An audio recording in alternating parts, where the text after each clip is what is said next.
इतना सख्य भाव ठाकुर जी गोविंद दास के प्रति मानते थे कि एक लीला मैं आपको बताऊं तो आप इस पर संशय या संकोच मत कीजिएगा। प्रेम में हदें पार कर दी जाती हैं, कभी कभी ठाकुर जी भी कर देते हैं।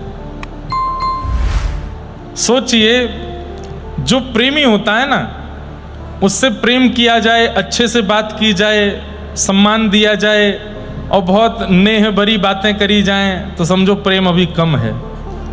प्रेम अटूट हो चुका है, ये कब मानो, जब छेड़छाड़ शुरू हो जाए। उसको कभी नोच के भाग गए, कभी उस पर जल डाल के भाग गए, कभी उसको घेर के भाग गए, कभी उसको मतलब तंग करना भी एक प्रकार से प्रेम की एक चरम स्थिति है।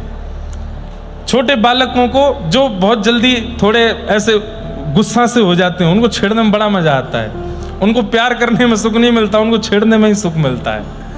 ऐसे ही प्रेम की एक अवस्था होती है, और वो प्रेम की बड़ी स्वतंत्र और बड़ी सुखद अवस्था है, जहां प्रेमी को परेशान करके प्रेम दिया जाता है।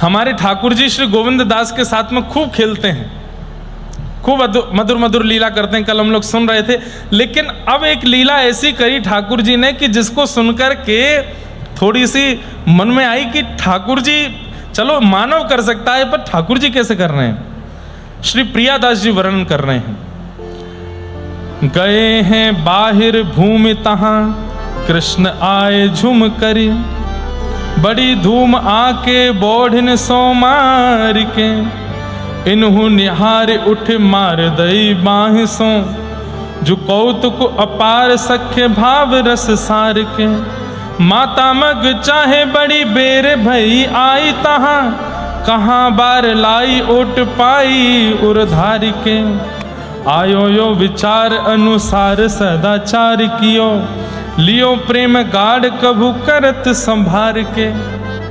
बार बार पहले ही कह रहा हूं कि इस विषय पे बहुत संकोच मत करिएगा, और ये मत सोचना कि ऐसा कैसे। अरे परब्रह्म जब सख्य भाव में आते हैं तो पूरे पूरे सखा बनते हैं। और सख्य भाव में क्या कर रहे हैं ठाकुर जी, सुबह सुबह का समय है, ब्रह्म मुहूर्त में श्री गोविंद दास जी लोटा लेकर के डोल डाल गए हैं। डोल डाल जानते हैं, जानते हैं डोल डाल। अब सुबह सुबह कहाँ जाते हैं, लोटा लेके दत्त धाम वाले तो सब स्नान करने जाते हैं पर कई जगह लोटा लेके कहीं और भी जाया जाता है, जंगल में, तब वॉशरूम तो होते नहीं थे तो श्री गोविंद दास जी गए हैं डोल डाल।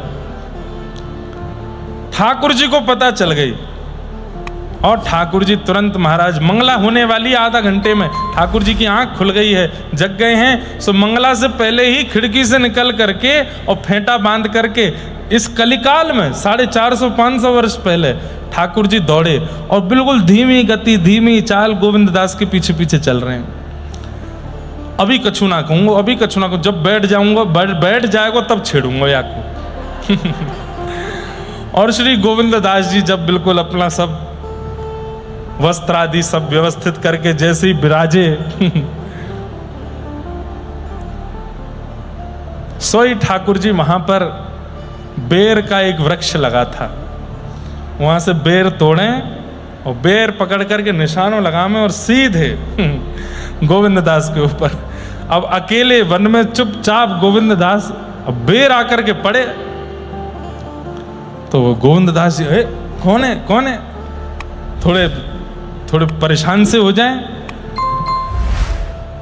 फिर थोड़ी देर बाद ठाकुर जी बेर लेके कहीं पीछे चले जाएं, फिर पीछे से प्रहार करें, कभी इधर से मारें कभी उधर से मारें। खूब देर हो गई, गोविंद दास जी बेचारे बड़े परेशान हो गए, स्थान बदलने लगे, यहां से वहां कूदने लगे, क्या करें।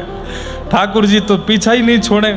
इतने में ही गोविंद दास ने देख ली, क्या पीतांबरी, अरे कन्हैया, ए लाला तू आयो का। सो ठाकुर जी मंद मंद मुस्काए रहे हैं। अब गोविंद दास मन में बड़े संकोच में भी आ रहे हैं कि मैं कैसी अवस्था में हूं, मैं इस वक्त बिल्कुल भी पवित्र अवस्था में नहीं हूं, और ये मेरे पास आ रहे हैं ठाकुर जी, अब क्या करूं। लेकिन ठाकुर जी ने जैसे ही गोविंद दास ने ये विचार किया कि मैं पवित्र अवस्था में नहीं हूं, ये मेरे पास आ रहे हैं, सो ठाकुर जी का मुंह बन गया। ठाकुर जी मतलब मैं तो को सखा मानू, तो ये बीच में पर ब्रह्म दृष्टि मेरे प्रति काई कुलारो है, सोच रहे हैं। तो गोविंद दास जी ने तुरंत बिल्कुल सख्य भाव में ही आ गए। गोविंद दास जी बोले अच्छा लाला ना मानेगो ना तो मैं तो कुछ छू दूंगा। फिर आगे आगे ठाकुर जी भाग रहे हैं, पीछे पीछे गोविंद दास भाग रहे हैं। इतने में ही सामने से गोविंद दास जी की माता जी आ गई और उनको ठाकुर जी तो दिखे नहीं, गोविंद दास दिख रहे। अब वो अपना पल्लू करे, अरे राम राम राम राम, इतनी बड़ी उम्र में ये देखना क्या कर रहा है ये तो गोविंद दास जी बड़े बिल्कुल संकोच में आ गए। ठाकुर जी अंतर ध्यान है कि ठेंगा दिखा के भाग गए वहां से। ऐसी लीला ठाकुर जी किसी के संग कर सकते हैं? श्री गोविंद दास के साथ ये लीला कर रहे हैं। और गोविंद दास तो बोले आज तो मैं पानी पानी कर दियो, शर्म के मारे मेरी मैया के आगे ऐसी जो है नाटक किए ठाकुर जी ने, आज आपको बताऊंगा नहीं। और गोविंद दास मैया से जाके बोले मैया कोई से कहियो मत। बोले लेकिन मैं कहूंगी तो नहीं, पर ये है कहाँ रहे हो ये बताएगो? बोले मैया मैं बताऊंगा तो कुछ समझ में नहीं आवेगी, तू याद बढ़िया पूछा ही मत भयो का। गोविंद दास स्नान आदि करके शौच आदि निवृत्त होकर बिल्कुल शुद्ध पवित्र अवस्था में आकर के वस्त्र धारण करके सेवा करने जाते थे मंदिर में। रोज राग सेवा करनी है। देखिए बंधुओं, ठाकुर जी मंदिर से बाहर खेलने आते हैं गोविंद दास के साथ, लेकिन इसके बाद भी अष्ट सखाओं की एक विशेषता है, मंदिर में जाके सेवा करना नहीं छोड़ा। कुम्मन दास जी के चरित्र में मैंने वो बात सुनाई नहीं थी आपको कि कुम्मन दास जी खेती कर रहे थे, हल जोत रहे थे अपनी खेत में, तो ठाकुर जी ऐसे अपने पल्लू में अनाज लेकर के और पीछे पीछे ऐसे डालते चल रहे थे। खेती की बुवाई कर रहे हैं ठाकुर जी और आगे हल लेके चल रहे हैं कुम्मन दास जी। इतने में ही मंदिर के घंटे बजने लगे। जैसे ही घंटे घड़ियाल बजे तो कुम्मन दास जी तुरंत हल छोड़ करके हाथ पैर धोकर के मंदिर भागे। तो ठाकुर जी आके सामने ठाड़े गए, क्यों रे कहाँ जा रहा है? बोले मैं मंदिर जा रहा हूं। अरे मैं तो तेरे साथ खड़ा हूं, मैं तो तेरे संग हल चलवा रहा हूं, मैं तो तेरे संग यहीं ठाड़ा हूं, तेरे सामने ठाड़ा हूं, फिर तू मेरो दर्शन कर। मंदिर का ही गुजारो, मंदिर में तो मैं अस्थिर रह के खड़ा रहूं और उन लोगों को दिखाई दूं जो मुझको सचल ना देख सकें, वो अचल मेरो दर्शन वहां पे करें। मैं तेरे संग सचल यहां डोल रहा हूं, फिर मंदिर का ही गुजारो है।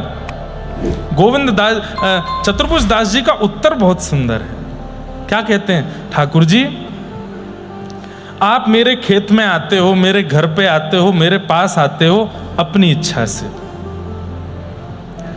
कल को यदि मुझसे कोई अपराध हो गया तो आप आना बंद कर दोगे, लेकिन मंदिर में आप विराजमान हुए हो मेरी गुरुदेव की इच्छा से, आचार्य की इच्छा से, और चाहे जो हो जाए मेरे घर आना बंद कर दोगे, पर मंदिर से तो आप कहीं नहीं जाओगे ना, वहां तो आप सदा मिलोगे।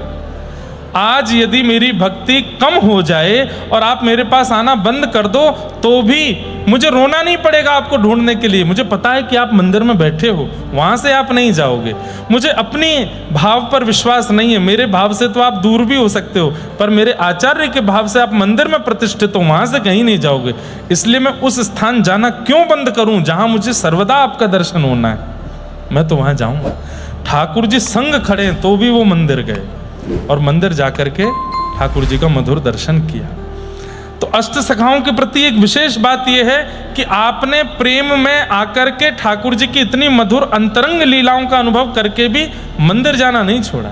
मंदिर जाते हैं और मंदिर की जो सेवा है वो करते हैं। गोविंद दास नहा धो करके तैयार आदि होकर के आए, श्रृंगार चल रहा था श्रीनाथ जी का। गोविंद दास आकर के श्रृंगार का पद गाने लगे। अब पद वाली किताब तो वो ले गए बालक, उसमें पद लिखे। कोई बात नहीं, आएंगे तो सुनाएंगे। पद गा रहे थे, ठाकुर जी का श्रृंगार चल रहा है। आहा, अब ठाकुर जी श्रृंगार कराते कराते, अब देखिए बाकी सब लोगों को श्रृंगार का दर्शन नहीं होता, करते समय श्रृंगार दर्शन नहीं कराना चाहिए सबको, क्योंकि ठाकुर जी को असहज लगता है। इसलिए जब ठाकुर जी का श्रृंगार चल रहा हो कपाट बंद रखने चाहिए। घर के ठाकुर जी हैं तो भी बाकी सदस्यों को चाहिए कि उस समय वहां प्रवेश ना करें। भाई श्रृंगार के समय पर वही भीतर आवे जिससे ठाकुर जी असहज नहीं होते। तो जिनको पुजारी जी ने चुना है, महंत जी ने चुना है, महाराज जी ने चुना है, वही भीतर जामे, बाकी सब लोग नहीं आओ। श्रृंगार एक ऐसी स्थिति है कि उसमें हम मानव लोग भी कई बार माताएं श्रृंगार कराती हैं, तो श्रृंगार गृह में सबको प्रवेश नहीं करने देती। और तुम बाहर जाओ और मातें तैयार होके तैयार हो जाएं तब देखना हमको, उससे पहले का क्या हो रहा है वो मत देखो। ठाकुर जी को भी उसमें असहजता लगती है। और कई बार क्या होता है बंधुओं की, जो श्रृंगारी होता है ना, उसके हाथों से सेवा कर करके करा के ठाकुर जी इतने सरल हो जाते हैं कि कई बार कपाट लगने पर उसके आगे ठाकुर जी हाथ भी सीधे कर लेते हैं, बोलने भी लगते हैं, बैठ भी जाते हैं। सबके सामने ऐसी लीला नहीं होती। कभी कभी अनुभव होता है ठाकुर जी का कि वो सरल हो गए हमारे लिए, श्रृंगार जिससे सेवा कराते हैं उसके लिए। इसलिए श्रृंगार के समय प्रवेश नहीं करना चाहिए और ना देखना चाहिए। लेकिन गोविंद दास जी से तो ठाकुर जी बड़े सहज थे, तो उनको अनुमति थी कि वो पर्दे के अंदर बैठ करके ही पद गाते थे। तो पर्दे के अंदर बैठ करके पद गा रहे थे और ठाकुर जी के गोविंद दास जी संकोच में है। बहुत ध्यान से इधर देखो, ये लीला थोड़ी सी अनुभव करने की है। गोविंद दास जी सुबह की लीला से थोड़े सकुचाए हुए से हैं। आज ठाकुर जी ने ऐसी स्थिति में मुझको देख लिया और जाने क्या क्या करके गए। तो आके प्रणाम किया, तो एक बार जैसे ही नजर उठा के ठाकुर जी को देखा तो ठाकुर जी व्यंग में हंस रहे थे। हमने तो आज सब देखा। तो गोविंद दास जी इतने संकोच में और पद गाने लगे। गुसाई जी बोले क्या बात चल रही है दोनों में? कुछ नहीं जय जय पद कह रहे वो बारो पद सुनाओ। ठाकुर जी मौन होके खड़े हैं और गुसाई जी श्रृंगार कर रहे हैं, मुकुट धरा रहे हैं आदि। तो जैसे ही गुसाई जी श्रृंगार लेने जामे तो आसपास वहां मोती रखे थे श्रृंगार के। गोविंद दास नीचे नजर करके गा रहे हैं, देख ही नहीं रहे ठाकुर जी के, संकोच आ रहा है, शर्म लग रही है। तो ठाकुर जी मोती उठामे और जोर से मारे, और वहीं मार रहे हैं जहां सुबह वो बेर मारे थे। तो गोविंद दास जी को जैसे लगे ठाकुर जी बोले हमारी तरफ देख के गाओ। फिर गुसाई जी आ जाए, क्या हो रहा है? कुछ नहीं, वो ऐसे पद गा रहे हैं। अच्छा, फिर जामे तो गोविंद दास जी नीचे मुंह करके बैठे, फिर उठा में गुट, फिर मारे। 2-3 बार गोटी मारी तो गोविंद दास जी थोड़े से ऐसे झुंझला से गए।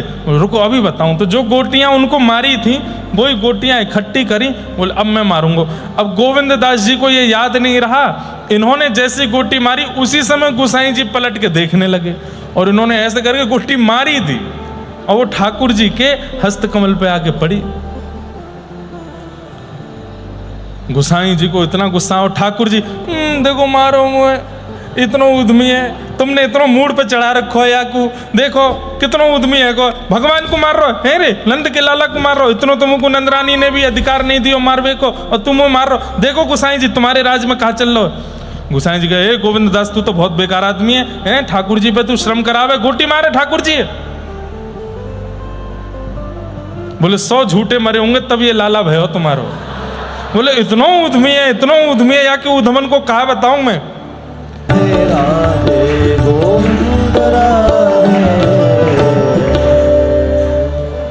बड़े जगन्नाथ जी आ गए। जय हो। आपको गोद में बैठाएंगे तो व्यासपीठ नीचे आ जाएगी। इनके लिए कुर्सी लगा दो भैया, गुरुदेव के पास में वहां पर विराजमान कर दो। आ जाओ ऊपर आ जाओ। जय हो। बड़ी कृपा।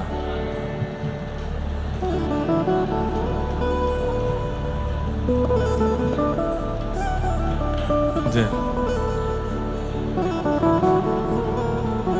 आना ऊपर हैं? अच्छा,